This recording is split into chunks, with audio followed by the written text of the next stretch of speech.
오늘 우리가 읽은 본문 말씀을 가지고 이름보다 크신 하나님, 이름보다 크신 하나님이라는 제목으로 함께 말씀을 나누고 은혜 받는 시간 갖기를 원합니다. 역대상 우리가 살펴보는 역대상 1장부터 9장은 족보의 기록입니다. 족보의 이야기가 아니라 정말 족보입니다. 이름만 나열되어 있는. 그래서 수많은 사람들이 성경을 통독하려다가 대부분 포기하는 것이 이 역대상 1장부터 11장까지의 계속 누구는 낳고 여기만 나와요. 굉장히 힘든 무미건조한 그냥 나열로 보이기 때문이죠. 그런데 이런 이름에는 어떤 의미가 있을까요? 성경에 분명히 의미 없이 기록된 것이 아니기 때문에 그렇습니다. 성경을 자세히 살펴보면 그 이름들 사이에 치열했던 삶의 흔적을 우리가 확인할 수 있고요. 시대의 아픔들이 배어 있음을 알 수 있습니다. 그중 우리가 오늘 살펴볼 이름이 나오죠. 야베스. 야베스의 축복이라고 우리가 많이 알고 있는 야베스란 이름이 나옵니다. 야베스 그 이름을 살펴보기에 앞서서 한 가지 제가 한 책에 나온 이야기, 한 시를 가지고 먼저 말씀을 드리고자 합니다. 마이라 웰치가 쓴 거장의 손길, 장일의 손길이라는 시가 있습니다. 이 시의 내용은 다음과 같습니다. 어느 날 경매장에 아주 낡고 먼지 쌓인 바이올린 하나가 경매장에 나왔습니다. 줄은 느슨하게 풀려 있었고 몸뚱이는 여기저기 흠집이 나 있었고, 그래서 경매사는 별 기대 없이 이 악기를 들어 올렸습니다. 자, 이 낡은 바이올린 얼마에 시작할까요? 1달러 없습니까? 2달러. 그때 사람들이 비웃기 시작합니다. 그 고물상에나 갈 물건을 누가 사겠냐고 여기저기서 사람들이 말을 들려옵니다. 그래서 그 바이올린이 낙찰된 가격은 3달러. 그래서 그 경매사가 낙찰을 꽝꽝꽝 치려는 그 순간 뒤에서 한 노신사가 걸어 나왔습니다. 그는 아무 말 없이 바이올린을 빼서 들더니 먼지를 털고 조율하기 시작합니다.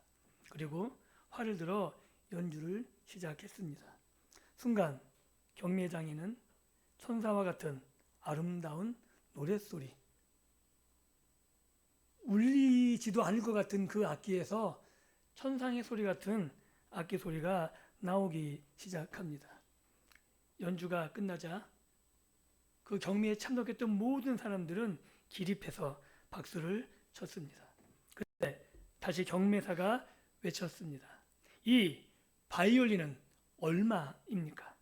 여기저기서 가격이 올라가기 시작합니다. 1,000달러, 2,000달러, 3,000달러. 순식간에 가격이 치솟기 시작했습니다. 똑같은 악기였고 똑같은 장소였죠. 그런데 변한 것은 딱 한 가지입니다. 그 악기가 어느 한 노신사의 손에 연주되었다는 사실뿐, 아무것도 달라진 것이 없습니다. 그 악기를 연주한 사람은 당대 바이올린 최고의 연주자였다고 합니다.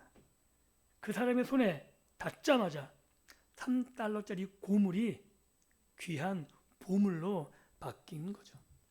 오늘 우리는 성경이라는 거대한 경매장, 그리고 수많은 이름이 나열된 행사의 현장이라고 말할 수 있는 겁니다. 최고의 바이올리니스트의 손에 들려진 바이올린처럼 아무도 기대하지 않았던 한 사람 이름이 등장했을 때 그 이름은 세상에서 무가치하고 전혀 쓸모없는 그런 이름처럼 여겨지는 거죠. 야베스라는 이름이 고통이라 그래요. 그래서 세상은 그에게 너는 고통이야, 너는 실패작이야 라는 이름표를 붙여버리는 거죠. 3달러짜리의 가치도 없어 보이는 불행한 인생이 야베스였을지 모릅니다. 그런데 오늘 본문은 아주 놀라운 반전을 보여주고 있죠. 최고의 거장의 붙잡혀진 바이올린이 전혀 다른 소리를 냈듯이 고통이란 이름의 인생이 하나님의 손에 붙들리자 어떻게 존귀한 인생으로 연주되기 시작했는지를 오늘 본문을 통해서 알 수 있는 겁니다. 오늘 말씀을 통해 세상이 매겨놓은 나의 가치표를 떼어낼 수 있기를 예수님의 이름으로 축복합니다. 내가 바뀌어지는 게 아닙니다. 우리를 명품으로 빚으시는 거장에 하나님의 손길이 있기 때문인 거죠. 오늘 시간 말씀을 통해서 정말 나를 명품으로 빚어내시는 하나님을 만나시고 그래서 우리의 인생도 명품으로 거듭날 수 있기를 다시 한번 예수님의 이름으로 축복합니다. 우리가 살펴보고 있는 이 역대상의 족보 가운데 유독 우리의 발걸음을 멈추게 한 한 사람을 꼽으라면 야베스입니다. 정말 이 역대상 1장부터 11장까지는 이야기가 없어요. 다 그냥 이름만 나야 되는데 이 4장 9절 10절에서만 이야기가 등장하는 거죠. 그래서 이 이야기에 우리의 눈길이 꽂힐 수밖에 없는 겁니다. 그래서 역대기 기자는 족보의 흐름을 끊고 한 사람의 인생을 우리에게 들려주고 있습니다. 야베스가 살았던 시대, 어떤 시대라고 생각하세요? 이 야베스가 살았던 시대는 여호수아 정복 전쟁 이후 그리고 사사 시대 그 근방, 그 근저리 그 시대 사람이라고 많은 대다수의 성경학자들이 동의하고 있는 부분입니다. 우리가 알고 있듯이 사사 시대가 어떤 시대죠? 하나님의 약속으로 가나안 땅에 들어왔지만 땅이 정복되지 않고 하나님의 말씀에 언약에 실패해서 오히려 약속의 땅에서 식민지 생활을 하고 있는 아주 나약한 이스라엘의 모습이 나타나는 게 사사입니다. 블레셋 같은 강력한 적들이 끊임없이 이스라엘을 괴롭히고 위협하고 그래서 한치의 땅도 정복하기 어려운 시대를 살고 있었죠. 기드온 시대만 해도 알 수 있듯이 농사를 지어 놓으면 적들이 와서 약탈해가고 아침에 눈을 뜨면 내 가족, 내 땅이 무사할지 장담할 수 없었던 시대가 사사시대, 불안과 두려움이 공존하는 시대가 사사시대였습니다. 하나님은 이 땅, 이 가나안 땅을 주시겠다고 언약하셨고 그렇지만 눈앞의 현실은 전쟁과 약탈 그리고 적들에 의한 고통뿐이었다고 사사기 성경을 통해서 우리는 확인할 수 있는 겁니다. 이런 배경에서 야베스가 탄생했습니다. 야베스는 단순히 개인적인 불운 속에서 태어난 사람이 아닙니다. 그는 하나님의 약속이 희미해 보이고 현실의 고통은 뼈에 사무치도록 몸소 느끼고 경험한 그런 시대, 그 거칠고 위험한 시대를 온몸으로 살아냈던 사람이 야베스라고 할 수 있는 거죠. 본문 9절은 야베스의 이름을 이렇게 설명합니다. 내가 수고로 인하였다. 여기서 수고, 즉 고통은 야베스의 개인 출생의 비화이기도 하지만 동시에 야베스가 살았던 시대적 상황을 대변하는 단어인 거죠. 어머니가 홀로 낳은 아들, 왜 홀로였는지 아마 전쟁과 그런 기근과 여러 고통 속에 아버지를 먼저 보낸 불쌍한 한 아이 이야기일 수도 있는 거죠. 즉 야베스의 고통은 단지 개인적인 불행이 아니라 시대 상황 속에서 불행 속으로 던져져 버린 한 사람의 이야기일 수 있는 겁니다. 그래서 야베스라는 이름이 가진 고통은 이런 시대 배경 위에 읽어내야 되는 거죠. 그의 어머니가 그를 낳으며 느꼈던 고통은 그래서 단지 산통만이 아니었을 것입니다. 이 아이가 자라서 어떻게 이 힘든 시기를 살아갈까? 적들이 하나님의 약속은 주어졌는데 적들이 공격해서 아무것도 남지 않는 폐허 같은 상황을 이 아이가 잘 견뎌낼 수 있을까? 라는 절규가 이 이름에 담기지 않았을까요? 야베스는 태어나면서부터 두 가지 감옥에 살고 있었던 것 같습니다. 하나는 개인적인 고통, 또 하나는 하나님의 약속보다 칼과 창이 더 가까워 보이는 하나님의 말씀보다 블레셋 같은 적들이 더 가까이 느껴지는 불안의 시대에 살았기 때문에 그렇습니다. 그렇다면 오늘 우리는 다를까요? 오늘 우리도 비슷하지 않습니까? 개인적인 상처, 결핍, 이것도 힘겨운데 우리가 살아가는 이 시대, 경제적 위기, 경쟁 사회 압박, 청년들은 우리가 느끼지 못하는 고통을 겪으며 살고 있어요. 오죽했으면 헬조선이란 말이 한때 유행하지 않았습니까? 어른들은 이해하기 어려워요. 야, 우리 시대는 더했다. 아무리 말해도 아이들은 몰라요. 왜? 아이들은 태어날 때부터 선진국이었거든요. 우리는 보릿고개를 지냈지만 우리 아이들은 그런 걸 못 느끼고 경쟁 사회에서 너무나 치열하게 살아가고 있어요. 그래서 우리의 현실 또한 야베스와 같은 현실을 벗어나기 어려운 것 같습니다. 그런데 야베스는 그 시대의 아픔에 삼켜져 버리는 어리석은 삶을 살지 않은 거죠. 10절 말씀을 보면 이렇게 말하고 있습니다. 그는 야베스는 기도를 통해 자신의 운명, 고통과 수고로움이라는 자신의 이름을 거부합니다. 그런데 야베스의 기도는 단순한 소원 성취가 아니라는 거죠. 야베스는 잊혀져 가던 하나님의 언약을 다시금 기억해서 그 언약을 붙잡고 몸부림친 한 믿음의 사람의 일생이라고 말할 수 있는 겁니다. 야베스가 이렇게 기도합니다. 야베스가 이스라엘의 하나님께 아뢰어 이르되 주께서 내게 복을 주시려거든. 하필 왜 복을 구했을까요? 우리가 복 그러면 아마 물질적인 것을 생각하기 쉽습니다. 그래서 야베스가 재물을 더 많이 쌓고 싶어했을까? 혼자뿐이니까 이 고통에서 벗어날 길은 단지 물질이라고만 생각했을까? 아니라는 거죠. 이 복을 구하는 기도는 창세기 12장에서 하나님이 아브라함에게 주셨던 언약의 복이라는 거예요. 내가 내게 복을 주어 내 이름을 창대하게 하리라. 야베스가 구한 기도는 단지 세상적인 성공이나 물질의 풍성함을 구하는 것이 아니라 그 당시 사람들이 잃어버렸던 하나님이 아브라함에게 허락하셨던 복을 야베스가 기억하고 구하고 있다는 거죠. 혼란한 사사시대 사람들의 눈앞에 생존을 위해 바알을 찾았습니다. 하나님을 찾은 게 아니고 자기보다 강해 보였던 블레셋의 우상들을 찾아갔죠. 아세라도 찾고. 그런데 그렇게 우상 앞에 무너진 이스라엘과 달리 야베스는 참된 복은 아브라함의 하나님, 이삭의 하나님, 나의 선조 되신 하나님만이 복을 주신다라고 믿고 있었던 겁니다. 그래서 하나님 앞에 복을 구한 거죠. 그가 구한 복은 뒤에 또 이렇게 설명합니다. 나의 지역, 나의 지경을 넓혀 주십시오. 그래서 많은 사람들이 이걸 보고 부동산 투자를 하려고 그래요. 이게 부동산 이야기가 아닙니다.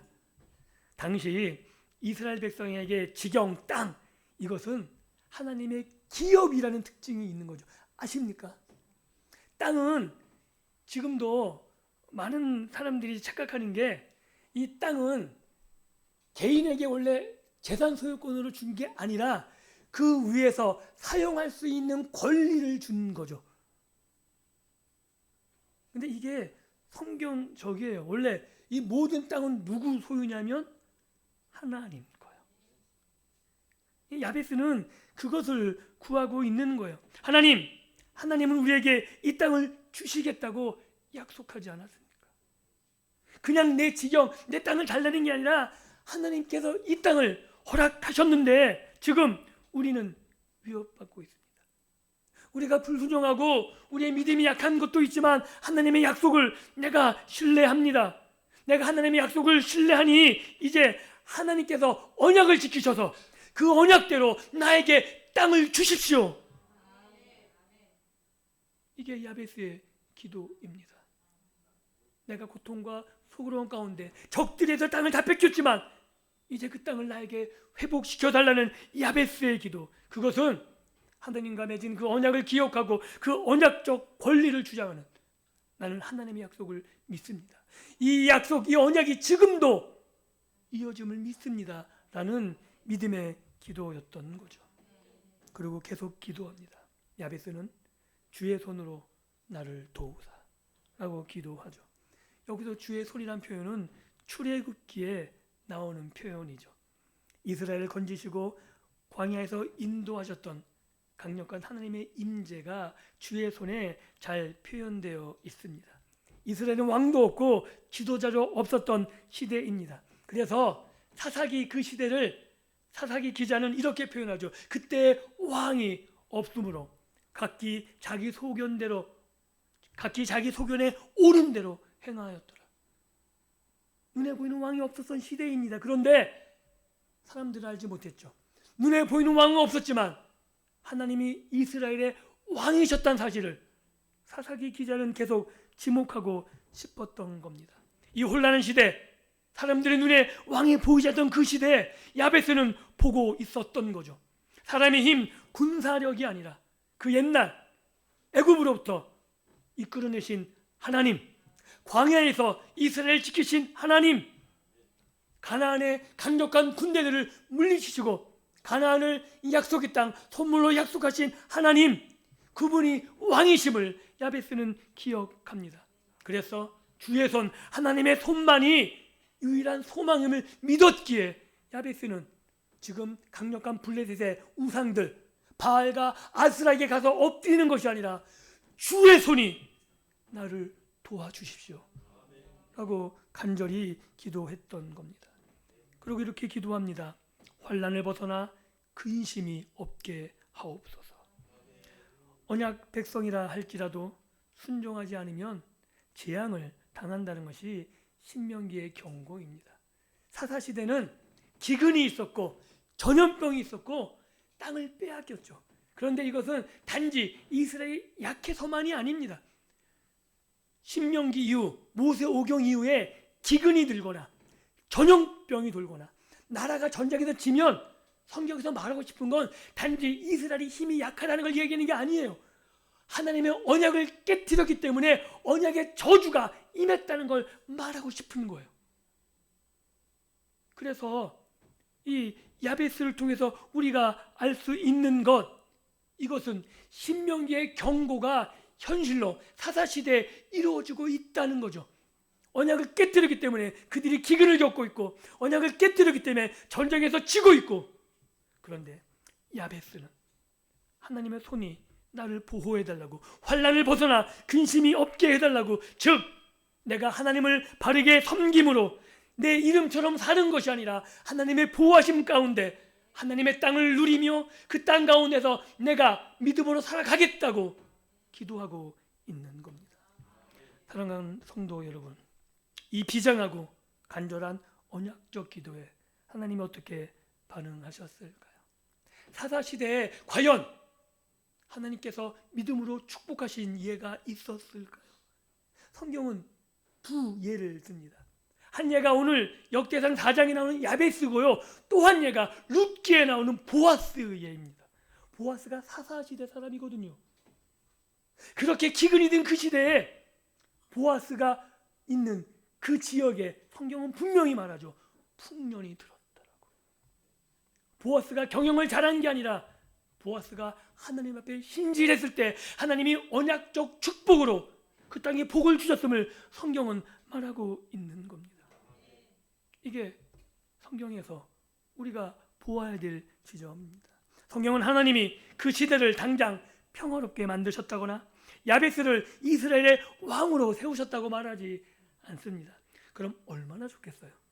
막 내가 기도할 때마다 다 이루어주고 막 믿음의 장로님이 나와서 우리나라가 전 세계를 지배하고 이런 게 없어요. 기도하면 기도한 대로 뭐가 막 바뀌어져야 될 것 같은데 안 그렇다는 거죠. 그러나 하나님은 야베스라는 한 개인의 부르짖음을 들으시고 그가 감당해야 했던 시대적 고통과 개인적 운명 위로 하나님의 은혜를 덮으셨다라고 말하고 있는 거죠. 그래서 9절은 그를 이렇게 평가합니다. 그의 형제보다 존귀한 자. 모두가 생존을 위해 각자 도생하며 비겁해지고 우상 앞에까지 가서 절하는 그런 시대, 힘센 자가 약한 자를 짓밟고, 여러분 아십니까? 이스라엘이 하나님의 백성인데 희년이 뭔지 아시죠? 희년. 모든 것이 리셋되는 해. 50년마다 한 번씩 지켜진 적이 있을까요? 한 번도 없습니다. 하나님의 말씀을 지킨 적이 없어요. 그럼 안식년은요? 안 지켜요, 제대로. 이게 이스라엘의 모습이에요. 오죽했으면 예레미야가 토지 위에 토지를 얼마나 부동산으로 투기하는 권력자들, 가난한 자들이 집 한 칸 없는 시대를 묘사하는 그런 구절들이 많이 나와요. 이 시대라고 다를 것 같습니까? 오늘 우리 시대와 전혀 다르지 않습니다. 힘센 자가 약한 자를 짓밟고 그런 야만의 시대를 살아가고 있었던 거죠. 그때 오직 언약을 붙들고 부르짖은 야베스를 하나님은 존귀한 자로 높여주셨습니다. 야베스의 의지, 야베스의 능력, 재능이 아니라 하나님이 그를 그렇게 만드셨다라고 기록하고 있는 거죠. 그의 이름 이제 더 이상 고통의 노예, 수고로움이 아닌 거죠. 그는 야베스는 불안한 땅 위에서 흔들리지 않는 하나님 나라를 친히 경험한 사람이 되었습니다. 이 기록은, 이 역대상 이 기록은 포로, 바벨론 포로 후에 돌아온 이스라엘 사람들을 위해서 기록한 성경이 역대상이에요. 이 포로 생활에서 돌아온 이스라엘이 야베스의 이 이야기를 들으며 어떤 생각을 했을까요? 야, 이제 우리는 끝났다. 다윗 왕궁도 끝났고 이제 하나님이 우리를 돌보시지 않아. 언약은 다 끝났어 라고 말했던 이스라엘 백성들에게 이 야베스의 이야기는 엄청난 위로와 소망이 되었을 겁니다. 이렇게 말하고 있는 거죠. 보아라, 사사시대와 같은 암흑기에도 언약을 붙든 야베스는 하나님께 응답받았다. 너희들이 지금 불안과 두려움과 아무것도 없는 황폐한 이 시점에서 야베스와 같이 하나님의 언약을 붙잡는다면 우리에게도 소망이 있지 않겠느냐. 이 메시지를 역대기 기자는 야베스를 통해 던지고 있는 겁니다. 사랑하는 성도 여러분, 야베스가 살았던 시대처럼 오늘 우리가 살아가는 시대도 만만치 않죠. 고통은 예고 없이 찾아옵니다. 건강이 무너질 수 있고요. 사업이 한순간 삐끗하는 것 때문에 무너져 내려갈 수도 있는 겁니다. 그래서 미래의 불안은 우리를 더욱 힘들게 합니다. 우리 자녀만 보면 안쓰럽기 그지 없는 거죠. 내 힘으로 내 인생의 울타리를 지키기엔 세상의 파도가 너무 높습니다. 그러나 우리에겐 야베스보다 더 확실한 언약의 보증이 있습니다. 야베스는 주의 손이 함께하기를 구했지만 우리에게는 임마누엘 대신 예수 그리스도를 모시고 사는 믿음의 삶이라고 성경은 말합니다. 예수님이 이 땅에 오셔서 우리가 겪어야 할 모든 시대적 환난, 죄의 고통을 십자가에서 대신 담당하셨다고 말합니다. 예수님은 십자가에서 우리의 좁아진 영적 지경을 하늘 끝까지 넓혀 주셨고 죄와 사망의 권세가 우리를 근심하게 만들지 못하도록 영원한 생명의 울타리를 치고 계신 거죠. 그래서 우리의 상황이 아무리 사사시대처럼 혼란스럽다 해도 우리 이름이, 우리의 죄성이 고통과 실패로 풀린다 해도 낙심할 필요가 전혀 없는 겁니다. 우리에게는 변하지 않는 언약이 있습니다. 예수 그리스도 안에서 우리는 이미 복 받은 자입니다. 믿으십니까? 네. 그래서 예배당 나가실 때는 웃으며 나가셨으면 좋겠습니다. 그리고 당당하셨으면 좋겠습니다. 세상이 보는 눈으로 우리를 보지 마십시오. 하나님이 우리를 보시는 눈으로 우리 스스로를 바라보았으면 좋겠습니다. 하나님은 우리에게 이미 복을 주셨고 우리에게 기업을 허락하셨습니다. 한 가지 재미있는 이야기를 예를 들어 하고 말씀을 맺고자 합니다. 미국의 한 초등학교 아이가 골방에 틀어 앉아서 기도하기 시작했어요. 어떤 기도냐면 앙칼지게 이렇게 기도합니다. 하나님, 우리나라의 수도가 뉴욕이 되게 해주세요. 미국의 수도가 어디죠? 모르세요? 미국의 수도 워싱턴이요. 그런데 아이가 뭐라고 기도한다고요? 예, 뉴욕이 수도가 되게 해달라고. 옆에서 듣고 있던 엄마가 웃기잖아요. 야, 아니 우리나라 수도는 워싱턴인데 왜 뉴욕이 되게 해달라는 거 했더니 그 아이가 울면서 얘기하는 거야. 엄마, 지리 시험에 내가 뉴욕이라 썼어.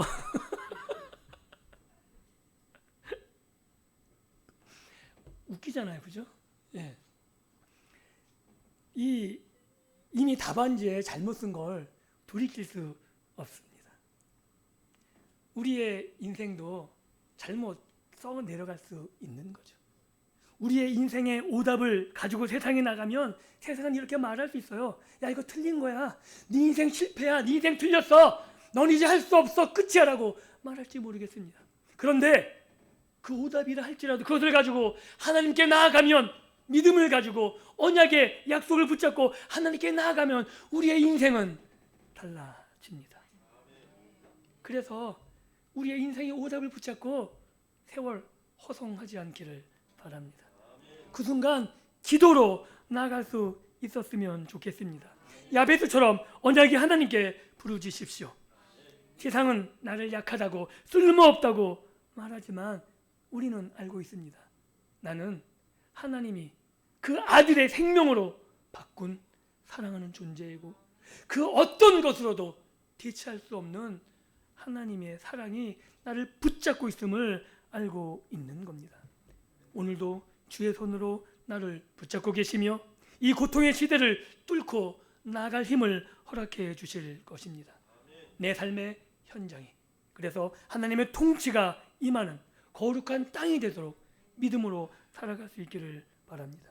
그래서 야베스의 기도가 저와 여러분들의 기도가 되어서 세상이 우리를 집어삼키려고 달려오는 이 순간에도 믿음으로,